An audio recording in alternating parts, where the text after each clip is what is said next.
Hello and welcome to this video of the Simplified opening series. In this video I would like to show you a move and a system for black in the King's Indian that is quite revolutionary to my mind. Now, what do I mean by that? Let me explain. You know, when I started playing the King's Indian in the 80s when I was a kid, the King's Indian was all about forgetting about your queen side, push f4, sack, mates, and well, be happy, basically. So you either give mate or you resign in a miserable position thanks to your lost queen side. And it was like this for a while, even in the world of chess. There were many great Kasparov games when he was getting his queen sides destroyed but delivering mate on the other side of the board in the 90s, for example, and so on. But then white players started understanding how to deal with these attacks by black, and this led to the decrease of the popularity of the Queen's Indian, because if there is no mate, what's the point of playing the King's Indian? Now, what this video will show you is kind of a change in the mindset of the black players of the King's Indian. They understood that basically the King's Indian can be played in a more positional way. Not that it wasn't popular earlier. It was possible to play the King's Indian in a more positional way, especially when black takes e takes d4 and you get this type of more fluid center. But you can actually play this in a more positional way, even with a closed center when black is supposed to play for an attack. I also cannot say that this is entirely new. Because there was a post that I wrote about on my Substack. You can see it up there. You can subscribe, where I analyzed Bobby Fischer's treatment of the King's Indian, both in his late years, but also when he returned to play the match with Spassky in 1992, especially his training games with Svetozar Gligoric. And I could notice there that Fischer was very positionally oriented when he played the King's Indian. He wasn't playing it for an attack. He was playing it to kind of not allow so much to white on the queen side. And this is what this video will be all about. Starting with a pretty shocking move that it would never have crossed any King's Indian player's mind, I think, up until maybe 5 years ago, let's say. Okay, so let's get started. What do I have in mind? Let's make the moves. d4, knight f6, c4, g6, knight c3, bishop g7, e4, d6, knight f3 castles, bishop e2, e5 castles. Starting position, right, of the classical variation. Most famous move, knight c6, the Mar del Plata variation, d5, knight e7, when we are hoping to go somewhere with the knight and go f5, f4, g4, g5. The famous Mar del Plata regrouping, rook f7, bishop f8, rook g7, all were very well known since the 50s. The alternative way has always been the move e takes d4, knight d4, and this is a more positional way of playing, where rook e8, f3, and now whether knight c6 or c6, and then black will not have an attack, but it's trying to have some dynamism thanks to the flexible pawn structure, the strong bishop, and so forth. So this has similar is knight bd7 or some neutral move. For those of you who follow this channel, you will remember that I made a video on the move h6, which is already going in this modern direction of trying to be positional, but also keeping chances for an attack. Check that video because it was a repertoire based on this move h6. And for example, in my Chessable course on the King's Indian Simplified, I recommended the move bishop g4, which is still in this direction of playing the King's Indian more positionally. However, the move I'm going to show you here may shock some of those King's Indian players who have played the opening for a while. I openly admit that it shocked me, but it just shows the advances we get in chess understanding. So brace yourselves. Rook e8. How about that? Move that we were always taught never to play. Yeah, because then white will close the center with d5 and we will need the rook to go back to f8 to execute f5 and so on and so forth. But it turns out as funny as it may seem, that black is willing to spend 2 tempi rook e8 and then later rook f8 only to force white to close the center, because he's not hoping to be fast with the attack, so he doesn't mind the spend tempi with the rook, but he's hoping to actually, after the center is closed, to establish a well defensive position on the queen side with the moves a5, knight a6 or knight bd7, and then b6, possibly the knight coming to c5. And as analysis will show, this is a very, very robust setup for black on the queen side, making white's queen side play very difficult. Even if white manages some b4 or c5, a lot of pawns a b4, bc5 will be exchanged, and the queen side will be left vacant. Nothing for white to attack there. So black is actually trying to slow down white's queen side play, and only then start the usual play on the king side, not with an idea to create to give mate, but simply as a way of counterplay to white's initiative, let's say, on the queen side. So rook e8, yeah, what do you think? Let's see some variations here. Basically, there are two.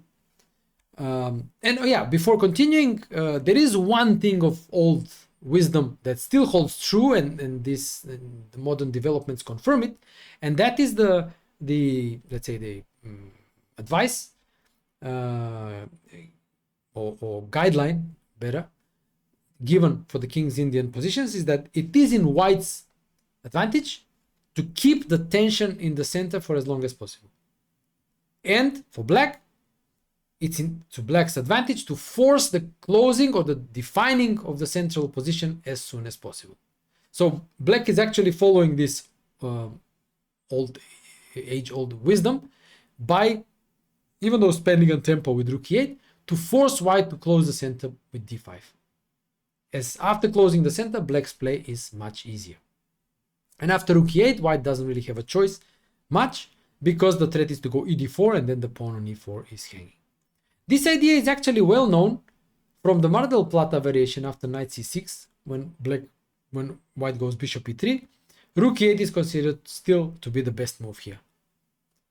The threat is still ed4, knight e4, and the point of the rook on e8 is after d5, black has knight d4, and again there is the attack on d4 pawn after knight d4, ed4, bishop d4, knight d4, and black has equalized thanks to this rook being on e8. So the idea is not new, but here the difference is that after rook e8 d5, the knight is still on b8. As it turns out, not too big of a problem. So bishop e3, as we said, ed4 is possible, knight c6 is possible, both of them. So there are two moves, either exchange or push d5. The exchange variation after d5, d5, queen d8, rook d8, turns out that even with an extra tempo for white, which is short castle, is problem-free for black. Let's check the two most critical moves, knight d5 and bishop g5. Knight d5, take on d5. Even though if black wants more complex play, yeah, black can go knight e8 here.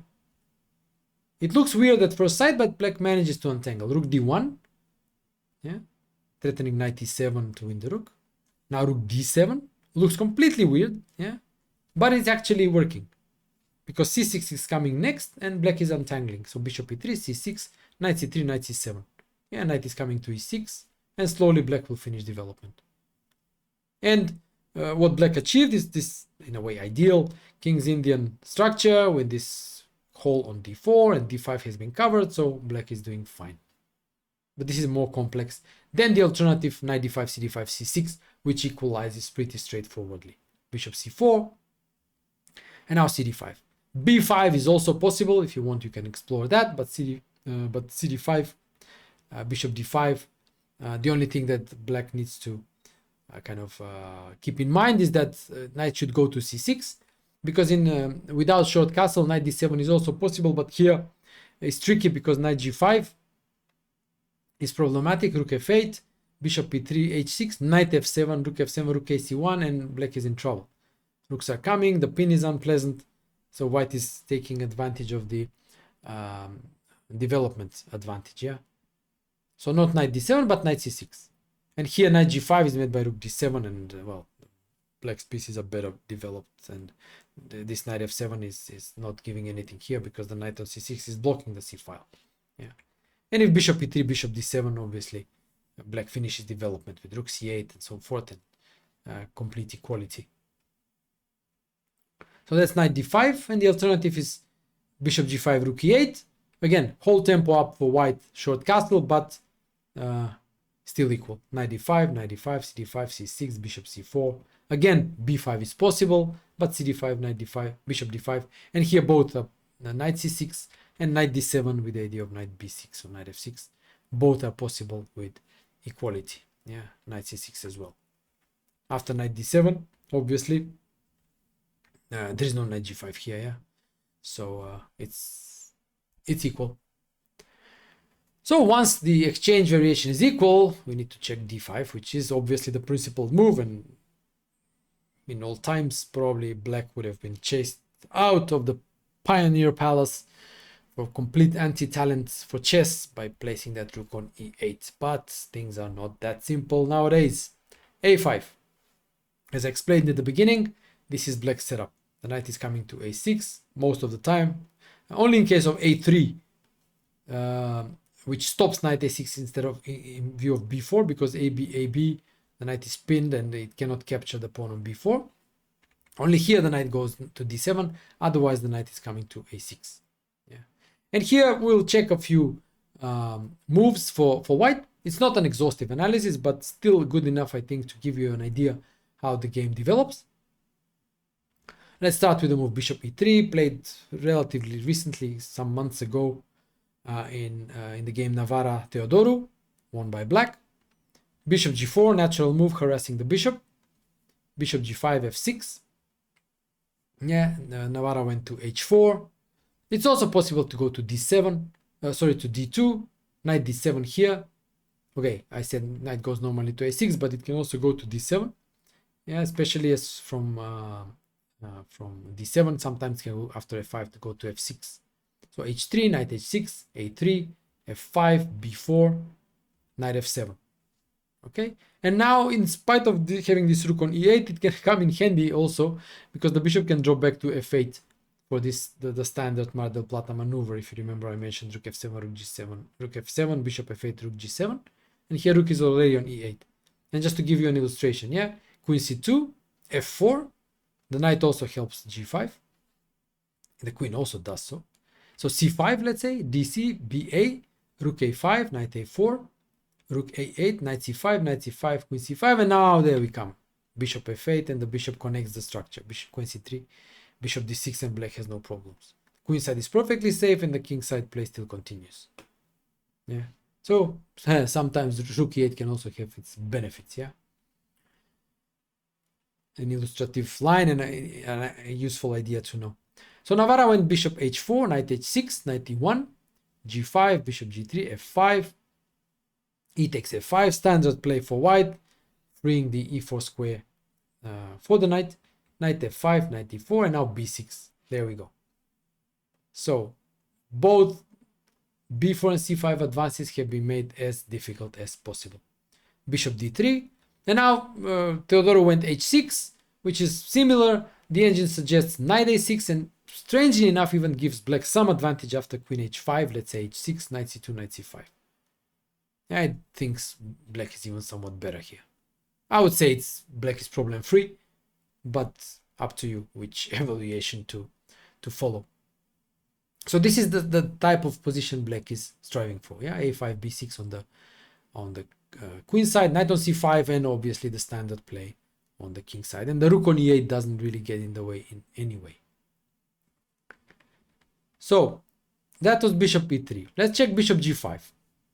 The idea is to force, kind of provoke h6, and just to show you the idea, white positional idea for white, h6, bishop e3, again knight g4, bishop d2, and now f5 is not so good because of this standard way of meeting black's king side play. g3 first, knight f6, ef5, ga5, and knight h4, and h6 has weakened the g6 square. Yeah, so it's kind of more loose, and it's subject to an attack after, let's say, queen c1. Oops. And obviously white also has ideas like, let's say, bishop d3, queen c2, f3 first to stop e4, king h1, knight g2, rook a1, and it's actually white who starts playing here, maybe a g4 undermining move. It is white who starts playing on the king side. So this is an important setup for white and ideas to know, so as not to run into this type of situation with black. Therefore, after bishop g5, black simply continues with the intended idea of knight a6. And here we can explore both knight transfers, knight e1 or knight d2. Knight e1 I think makes a bit more sense because the knight is aimed for the d3 square, which is normally considered the best square for the knight in these structures, controlling f4, supporting c5, b4. Yeah, but black continues the same: b6, knight d3, h6 now, bishop e3, knight c5, and here we have it. Yeah, the knight is super solid on c5. There is an attack on e4, f3, and now with h6 why it was played, so that black can go knight h7 to go f5. Going to h5 is also fine. Yeah, knight h5. But I show this to show another typical idea for black, queen d2. Now there is one positional idea that, for example, it was used quite a lot in the lines in my chessable course on the King's Indian, the line with bishop g4, and that is the move h5, avoiding the attack, yeah, and preparing bishop f6, bishop g5 to exchange the dark squared bishops. Sound positional line for black in the King's Indian. So that's one idea, but the other one is f5. And this pawn sacrifice you should always keep in mind. Bishop h6, f4 is just bad. Yeah, bishop g7, king g7. And black has free attack without a bad bishop. So g5, g4, knight f6, rook h8. If h3 is played, at some point bishop h3 will happen. Tremendous attack for white here. For black here. And similar is after ef5, gf5, bishop h6, f4. Take on g7, king g7. Yeah. The point is that, again, black will drop the king back, rook comes to g8, maybe queen comes to h4, bishop d7, the other rook can join in, knight g5, some threats against the king. The extra pawn is this h pawn, which cannot really be felt. Black doesn't have bad pieces, no bad dark squared bishop, and free play on the king side. So keep in mind this positional idea of the pawn sacrifice on h6. So this is the, let's say, the move 91. The move 92 was played in the high-level game between Grandmasters Yilmaz and Šarić, and this is another extremely impressive, I would say, plan that black implemented in the game, and it's one worth knowing. I will just show you now. Bishop d7, just developing, a3, queen e7, rook b1. So standard moves more or less for both sides, but now black's move is, and the following plan is actually worth remembering. Rook eb8. So normally you would expect black to do something on the king side, start to advance, but this is a very good way of dealing with white's queen side play.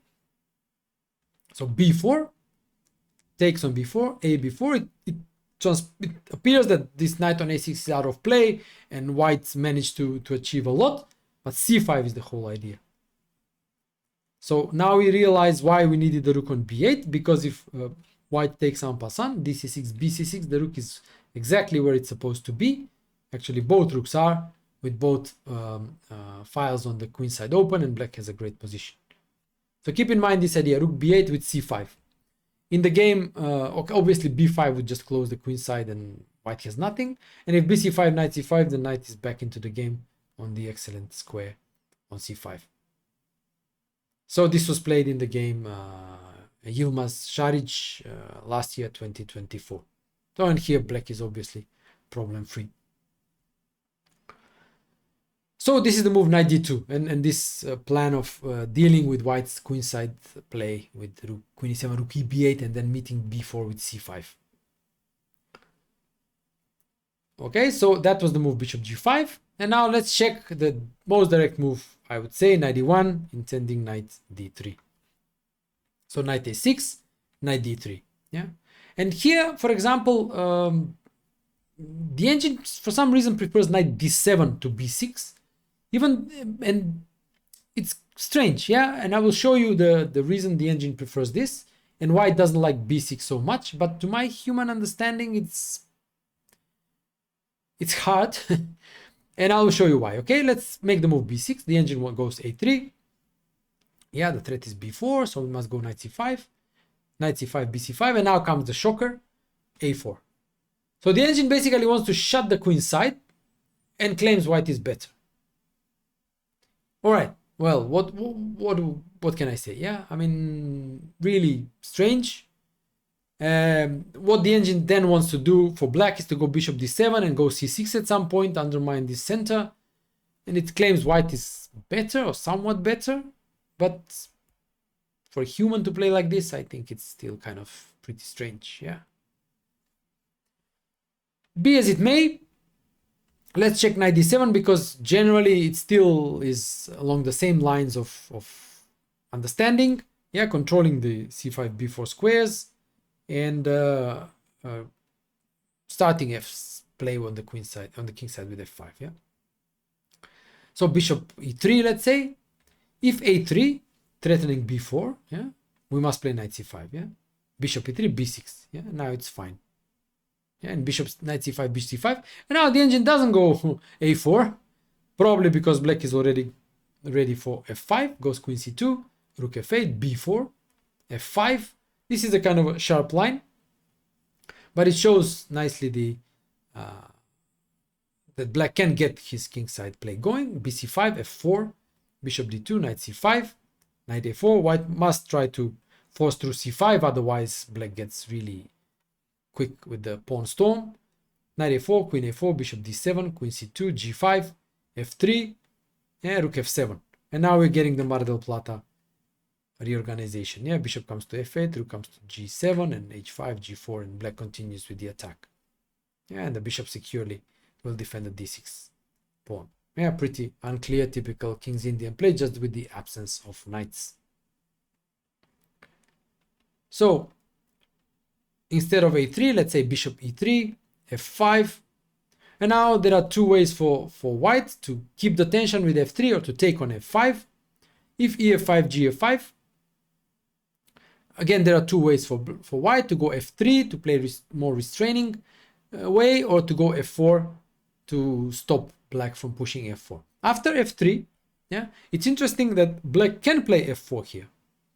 Yeah, normally this is considered bad because it releases the control over the e4 square, but the key here is that after bishop f2, b6, knight e4, knight f6, the other knight is very far from the e4 square, so black can contest the e4 square, and this gives him good play.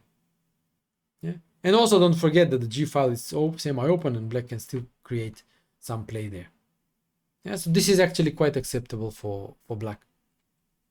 Whereas after f4, e4 wouldn't be so good, because this concedes the knight f2 and then concedes the d4 square. After king h1, rook g1, g4 becomes an idea. This is not so good. Yeah, but ef4 is good, keeping control over the e4 square and liberating the e5 square. Let's say bishop f4, knight f8. Again, the rook is now again in a good place on e8. The knight comes to g6, targeting the bishop, coming to e5, b6, knight c5, still is always an idea. Standard King's Indian position after f4, e4, which is generally good for black. And in case of f3, knight c5. Still keeping the tension in the center, because f4 can be played at a later stage, for example, but is not really necessary for the time being. b3, b6. And you can see this is what black was aiming for. So hard for white to get the king side, the queen side play going. Yeah. So let's see some lines. Yeah, rook b1, preparing a3, b4. Yeah. Now it's in the game we're following is Tin Begmuratov, played this year in Al Ain. Black played well, but there are also some alternatives. For example, here black played knight f6, but it's possible to, for example, to go for more typical King's Indian attack. Let's say take on d3, queen d3, f4, bishop f2, g5, a3, rook e7. Yeah, we're getting the Mar del Plata regrouping. b4, bishop f8, and then rook is coming to g7, knight's coming to f6, g4, and so on. We're getting the standard attack, and the bishop is controlling the d6 square. Yeah. Also, bear in mind that with when after rook g7, bishop, knight, and 2 pawns are controlling c5, so not so easy for white to break through. So that's one, let's say, alternative to the game. Black played knight f6, knight c5, bc5, a3, knight h5, b4, ab, cb, rook b4. And this is what I was talking about at the beginning. With both a and b pawns exchanged, the queen side is becoming vacant. And what is white actually achieving here? c5, yes, can be played, but what then? cd, cd, exchanges one more pair of pawns, so nothing to attack on the queen side. So knight f4 was played by black, king h1, h5. Obviously, black is fine here, yeah? c5, yeah. Here, black played rook a3. It was possible to push h4 to take on e4. Yeah, rook a3, attacking the knight. Yeah, rook b3, queen b3, take on e2, take on e2, take on e4, take on e4, bishop a6, and obviously it's pretty equal. Yeah, in the end, white won, but nothing to do with the position here.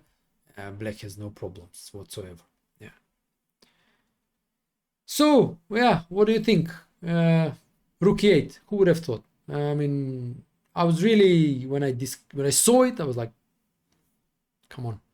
But then you analyze and you realize that black is not doomed to abandon the queen side to its fate and forced to play for mate. No, black can play a bit more safely on the queen side and restrain white there, and the king side play will come even at a later stage. It's still sufficient for counterplay.